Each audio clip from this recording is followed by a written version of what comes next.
There he goes into that drugstore. He's stepping on the scales. Weight 239 pounds.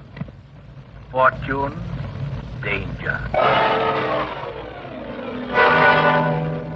Who is it? The Fat Man.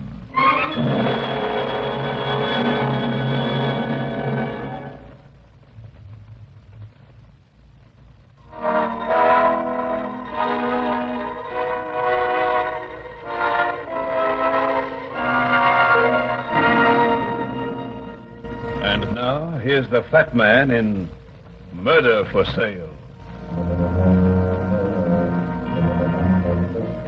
It isn't often that a woman shows up as an important figure in what we call organized crime. However, occasionally an exceptionally clever and attractive woman turns her abilities to crime on a big scale. And believe me, when that happens, the headaches of the police really begin. Especially when the crime involves murder.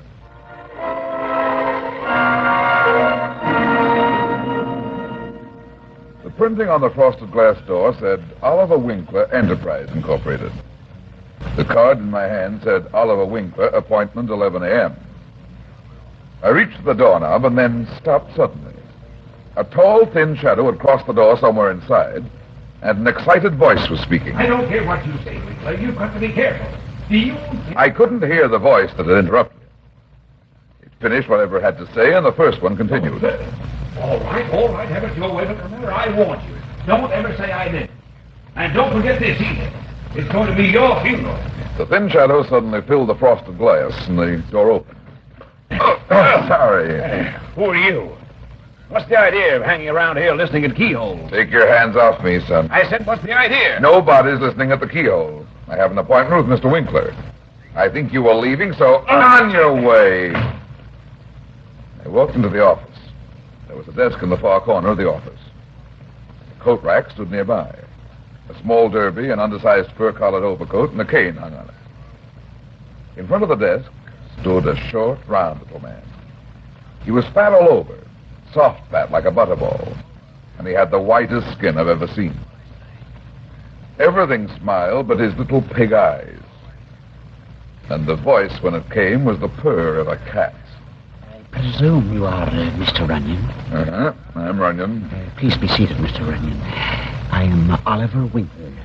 You must excuse my rather excitable young friend. He meant no harm, I assure you. Excitability and guns don't make a good mixture, Winkler. Guns? I'm afraid I don't follow you. He was wearing one in a shoulder holster. Neat little gun. The kind people with experience carry. I felt it when he bumped into me. William Donovan with a gun? Oh, it's difficult to believe. Oh, but of course, that would explain... Yeah, I'll go on. Yes, of course. It has to do with my purpose in calling you here this morning, Mr. Runyon. Just why did you call me, Winkler? I'll be as brief as possible, sir. My life has been threatened. I feel that such a person as yourself might be helpful in preventing, shall we say, an unfortunate accident. Who threatened your life and why? I am a businessman, Mr. Runyon, and as such I cannot afford the luxury of maudlin sentimentality. Naturally. What is your business? I noticed the sign on your door says Enterprise Incorporated. What's that? Enterprise Incorporated is an investment and finance company. Not a bank. Oh, no. We merely invest money, our own, of course, in various businesses. Take mortgages and so forth. Sort of personal finance, eh? Call it that if you wish. However, the real bulk of our business is rather more in the speculative investment line. I see. So somebody you've loaned money to has threatened your life. Let's put it this way, sir. Someone whose knowledge of business matters is extremely limited has suffered a most unforeseen and unfortunate accident, which benefits this company and, as the saying goes, leaves her more or less in the cold. A woman? Precisely. What was this accident you mentioned? The death of the unfortunate woman's husband. I don't get it. Let me explain. Since the war, it has been a policy of my company to lend various sums of money to veterans for the purpose of buying homes. Our terms are extremely liberal because I feel these lads are entitled to all the help possible. We have therefore been quite in demand. However, as I have already told you, I am first and foremost a businessman. Yeah. What was the catch? The catch, as you put it, was merely this. In each contract of mortgage drawn for these transactions, there is a provision that regardless of the number of payments made to this company, if any money was still due to us, the mortgage prophecy reverted to us in the event of the mortgage's death. In other words, even though the heirs of the mortgager wanted to continue the payments, the property still reverts to you. And the money previously paid back also remains yours. Exactly. You see, since the terms were so liberal and these veterans so young and healthy, I felt that the company was entitled to such an insurance. I see your point. A moment ago, you asked if we were a bank. Actually, we are more of an insurance company in regard to these loans. We only stand to win in the event of death. Gruesome gambling. What? Skip it. What's the woman's name who threatened your life? Mrs. Etta Goodman. Here is her address. She is living in the mortgaged house, but of course will not have to vacate. She apparently knew nothing of the agreement, and when informed of it, she came here and made her rather dire threat on my life. That was yesterday. By the way, Winkler, what caused Goodman's death? A bullet through the brain. Murder? No, Mr. Runyon. Roy Goodman committed suicide.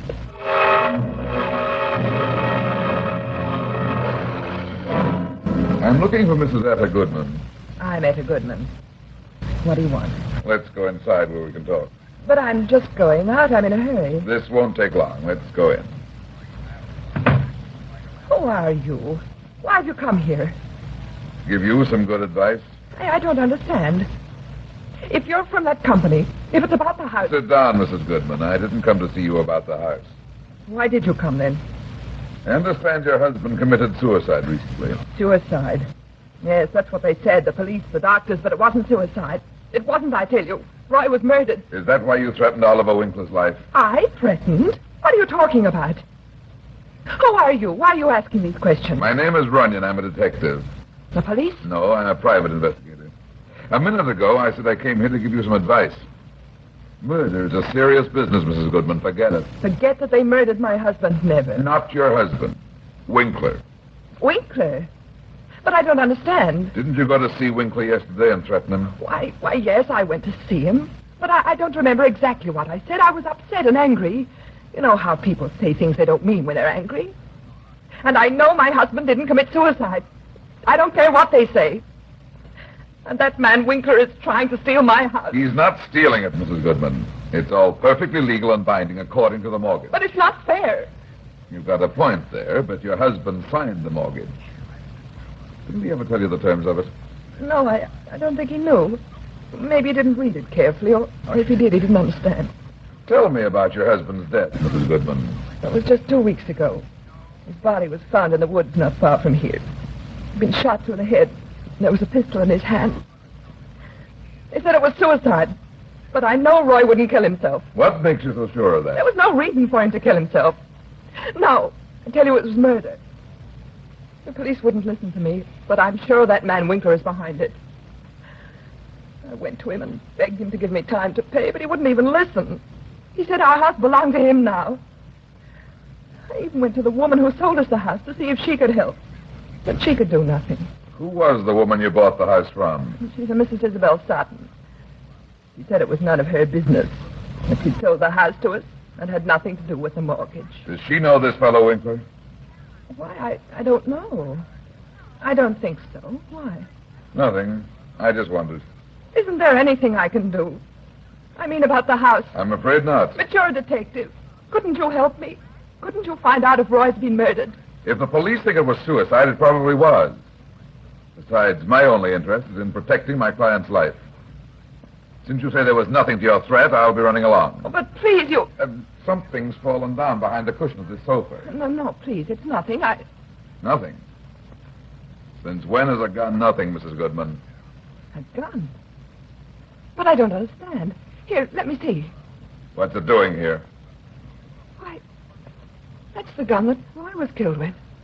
It looks like somebody hid it behind these cushions. Somebody who intended to use it again. What do you mean? I mean there aren't any empty chambers in it. It's been fully reloaded, Mrs. Goodman.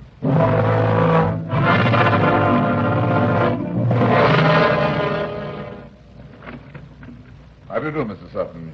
If it's a house you're wanting to buy, young man, you've come to the wrong place. I haven't a thing on the market right now. But if you'd care to leave your name... I didn't come to buy a house, Mrs. Sutton. I want to ask you some questions about the one you sold to Roy Goodman. Why? I'm just inquisitive. I believe you sold the house to a Mr. Roy Goodman several months ago. Goodman? Goodman? Oh, yes, now I remember Goodman. Yes, I did sell him a house. Poor fellow committed suicide recently, didn't he? His wife seems to think he was murdered. Murdered? Uh-huh.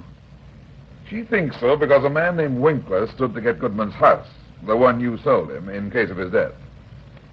Do you know this Winkler, Mrs. Sutton? Now, you listen to me, young man. I don't know who you are or what you're here for. I don't know anything about the Goodmans or this man Winkler. All I do know is that I sold a house and that Mr. Goodman borrowed the money to buy it from Mr. Winkler. Whatever arrangements they made was their business. I know nothing about it. Do you understand? Maybe. So you don't know Winkler at all? I know of him. He has on several occasions loaned money to people I've sold houses to. None of these other people happened to die, did they? Say, by committing suicide? Who are you? Why did you come here? My name's Runyon. I'm a private detective. A detective? You still haven't answered my question, Mrs. Sutton. Oh, why, how should I know? I just told you that when I sell a house, I'm through with it. You deal pretty extensively in real estate. Yes, of course I do. I have to make a living. Real estate's my business. Then I'm sure you wouldn't mind giving me the names of the people who bought houses from you and used Winkler's money to pay for them. But I don't remember who they were. You must keep records. Naturally, but I don't keep them here at home. They're at my office. I see. Oh, never mind. I think I can find out at the claims office. Oh, Mr. Runyon, a moment ago you mentioned murder. Well, if there's anything wrong, if Mr. Winkler's committed a crime, I certainly want to help you. Okay, Mrs. Sutton. I'll probably be back to talk to you later. Oh, by the way, have you ever seen this gun before? Gun? Yeah, take a good look at it. It's the one Roy Goodman was supposed to have shot himself with. I know. I've never seen it. Why do you ask? I just wondered. Who hired you, Mr. Runyon? Was it that Mrs. Goodman? No, Mrs. Sutton. It wasn't Etta Goodman. Who was it then? It was Oliver Winkler. Winkler? I don't understand. Why on earth would... Isabelle, I've got to talk to...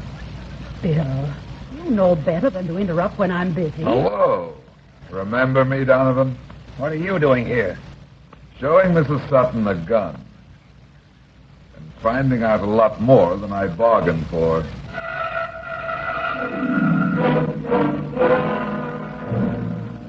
I'm sorry it took so long to find these files, Mr. Runyon, but with no more to go on than you gave the claims office, it took us time.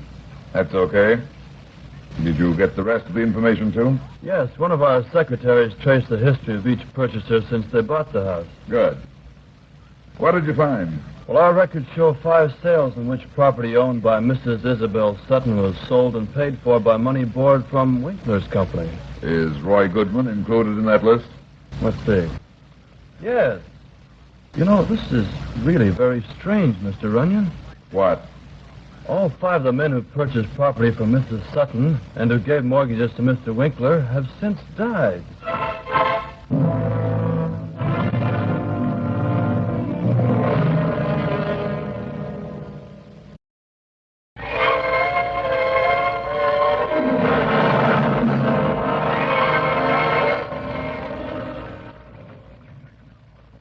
Good afternoon. Can I help you? Yes, I'd like to see Mr. Winkler. Is he in? Why, no, sir. I'm afraid he isn't. Did you have an appointment? No. Do you know where Winkler is? It's very important. He doesn't like to be disturbed. I don't know if I should. said it was important, sweetheart. Where is he? Why, I'm not sure where he went. He had 2 phone calls about an hour and a half ago. He left the office soon afterwards. He seemed to be in a hurry. Do you know who called him? The first one, I believe, was from a Mrs. Goodman. How about the other call? I don't know who that was from. Mr. Winkler took it direct in his inner office. It was after that one that he left. And he didn't give you any hint as to where he was going? Well, he did leave a phone number with me where he said I might get in touch with him if anything terribly important came up. Call it. But I... Listen, sweetheart, I said this was important. If you ever want to see your boss alive again, you'll do what I tell you. Alive? What do you mean? I've got to find him quick. Now then, get on that phone and call the number he left with you. Yes, sir. Act perfectly natural. Don't mention anything about me, understand? I understand. Find out whose number it is, and if Winkler isn't there, find out where he's gone. Just say it's something about business and that you're trying to locate him. Hello? This is Mr. Oliver Winkler's secretary. Oh, yes, Mrs. Sutton. Is Mr. Winkler there? Do you know where he's gone? Something important has come up. I'd like to get in touch with him. I see. Is there a phone there? All right, Mrs. Sutton. I guess I'll just have to attend to it myself. Thank you. Goodbye. Where did he go? That was Mrs. Isabelle Sutton's home. I know who she is. Where did Winkler go? Mrs. Sutton said he went out to look at a house he's going to take a mortgage on. Where is this house? It's in the country about a mile from the city limits on Coldview Road. It's an old red brick farmhouse that's just been deserted for some years. And it sits back on a hill just beyond Bedford Creek. You can't miss it. Did Winkler go there alone? Why, no. Mrs. Sutton said he went with her assistant, Mr. William Donovan.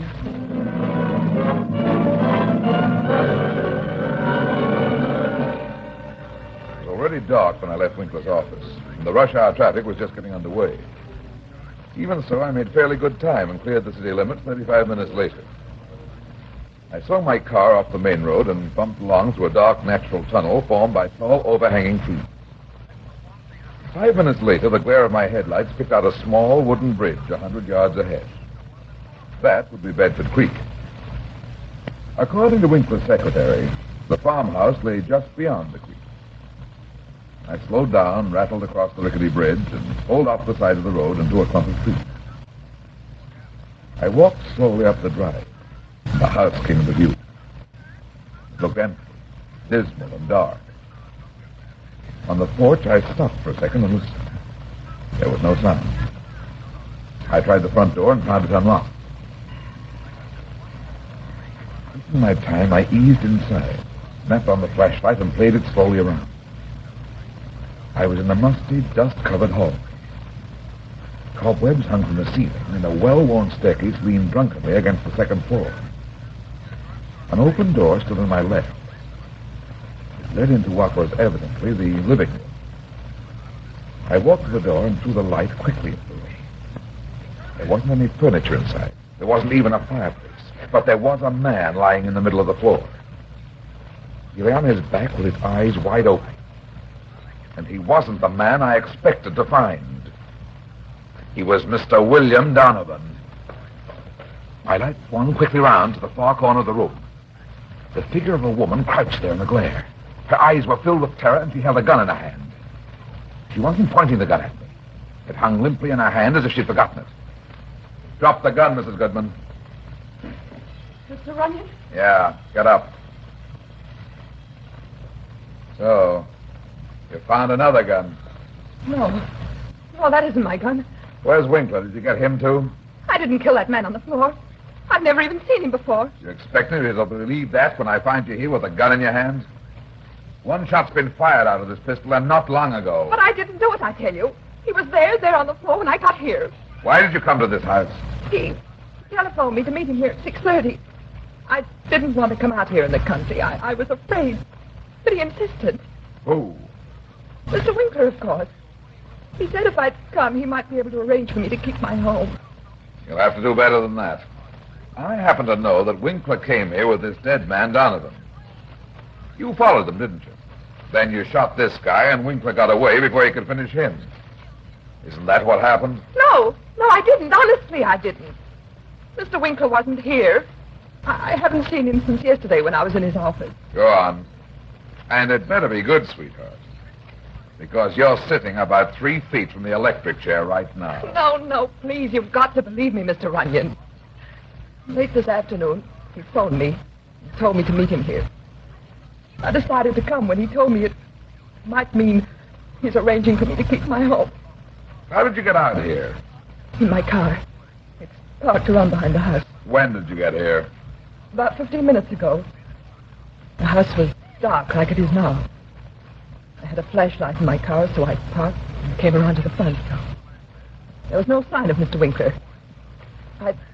I'd been there about 5 minutes when I thought I heard something inside the house. So you went in. Yes, I don't know why. I guess I thought Mr. Winkler was in here. I called several times, but got no answer. Then I looked in this room and saw this man there on the floor. He was dead by then. The gun was lying beside him. I must have picked it up. I don't remember. I was terribly frightened. I can imagine. While I was standing here, I heard you walk up on the porch. I didn't know what to do. I was terrified. Some of it might make sense and some might not. But it's the truth. I swear it. I think Donovan brought Winkler here to kill him. But it could be that Winkler got him first. But why? And why did he call me to meet him? Unless I'm mistaken, Winkler, a woman named Sutton, and this dead man were working together in the real estate mortgage racket. I think the Sutton woman and the dead man were afraid Winkler had gone too far and they'd tipped the works. When you became suspicious of your husband's death, and when I came into it, I think they figured Winkler was double-crossing them, and so they decided to kill him. But evidently he got wise and knocked off Donovan first. But why did he call me? That's the part that makes me believe your story, sweetheart. You were suspicious of Winkler, and you made threats. In other words, Winkler called you so he could frame the killing on you. Come on. We gotta move fast if we're gonna trap him before he pulls his next killing. Where are we going? To Mrs. Sutton's house.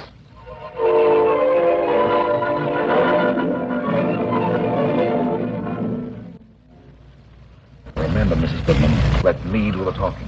No matter what I say, you agree with me. Do you understand? Yes. There's a car in the driveway. It's probably Winkler. He is here, then. I hope so. Where is he? Where are you going? What have you done to Bill? Hold it a second. My dear, you're on duty. Sit. Come on here, sir. You're lying, but you're not going to get away with it. Okay, here we go. What's the meaning of it? The fat man. What do you mean breaking into my house? What are you doing here, Runyon? I've come to get a murderer, Winkler. Then it's true. You did kill him. You killed Bill. Shut up, you idiot. Why, this is absurd. No, it isn't, Winkler. You were too smart for your own good this time. What are you talking about? He killed Donovan, all right, tonight in a deserted farmhouse just outside his town. The body's still there. I didn't kill him. No. I told you you were too smart for your own good. You thought you'd frame Mrs. Goodman for the killing because you knew the three of you had swindled her and murdered her husband. So you called her to come to the farmhouse. But she fooled you, Winkler. Fooled him? What do you mean? I mean Mrs. Goodman got there before Donovan and Winkler did. She suspected something like this, so she hurried and hid herself in the house. And she saw the whole thing, Winkler. She's lying to you, Runyon. She killed William. She threatened me. You know that. Sure. You were banking on that, weren't you, Winkler? Now, listen to me, Runyon. Listen, So you did kill Bill. You dirty, double-crossing little fool. No, Isabelle, no. Don't you see what he's doing? I only see what a little rat you are. You're right, Mr. Runyon. He's a murderer. He saw to it that all those purchasers died. Accidentally. After they mortgaged their homes to him. She's lying. She was behind it. It was her idea. Oh, no, Oliver. Not my idea. Perhaps I'm guilty of helping you. But if I can see you in the electric chair, I'll gladly take my own punishment. You're insane, Isabelle. Don't believe her, Runyon. Don't believe her. Shut up. Can you prove he's the murderer, Mrs. Sutton? Of course I can prove it. I've all the papers to prove it right here in my desk drawer. You may have them gladly. She's got a gun. Yes, my dear. I have a gun. I told you she'd trick us. I tried to warn you. Quiet, Oliver. I'm going to kill you now. I'm going to shoot you just like you shot Bill. No, Isabelle, please. Put that gun away. Don't be a fool, Mrs. Sutton. I know what I'm doing. You're going next, Mr. Runyon. No, Isabelle, no. Goodbye, Oliver. And now, Mr. Runyon, you... That scream came in very handy. Now, give me that gun. No! Let go of me! Let go! I can't... Oh! My arm! You're breaking my arm! Get that gun, Mrs. Goodman. Yes. Give it to me. Yes. And now, Mrs. Sutton, I'll hold the gun a while. Well, you saved the state some trouble by disposing of Winkler. And it'll put you right in the electric chair, Mrs. Sutton. Oh, Mr. Runyon, I was so frightened. I don't know what happened. Skip it, sweetheart. You saved my life. If you hadn't startled her by screaming, I'd be lying there dead by now. Okay, Mrs. Sutton, let's go. They did murder my husband, didn't they? Yeah. There's one thing you won't have to worry about now. What? I've got a hunch that house of yours is going to stay right where it belongs. With you, Mrs. Goodman.